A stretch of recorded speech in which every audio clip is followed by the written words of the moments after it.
وزیر اعظم کے مشیر رانا ثناء اللہ نے کہا ہے کہ پی ٹی آئی نے مذاکرات کی پیشکش کا مثبت جواب دے دیا ہے۔ جمہوری انداز یہی ہے کہ بات چیت سے معاملات حل ہوں۔ وزیر اعظم نے میثاق استحکام پاکستان کرنے کا کہا اور یہ آفر اب بھی ہے۔ وزیر اعظم کی آفر کو مانا جائے، حکومت ہر طرح کی بات کرنے کو تیار ہے۔ سب میں ڈائلاگ جو ہے یہ ایک بنیادی چیز ہوتا ہے اور جمہوریت کی بنیاد ہی اسی پہ ہے۔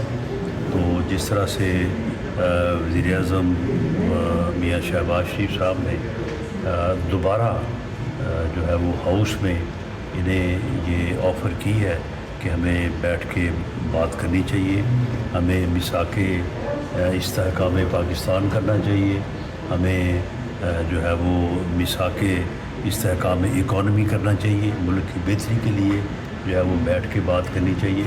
تو اس آفر کو ایکسیپٹ کیا جائے اور آپ جو ہے وہ وزیر اعظم کے ساتھ جو ہے وہ بیٹھیں، ڈائلاگ کریں اور جس ایشو پہ بھی چاہتے ہیں آپ بات کریں، وہ ہر طرح کی بات سننے کو اور کرنے کو جو ہے وہ تیار ہے۔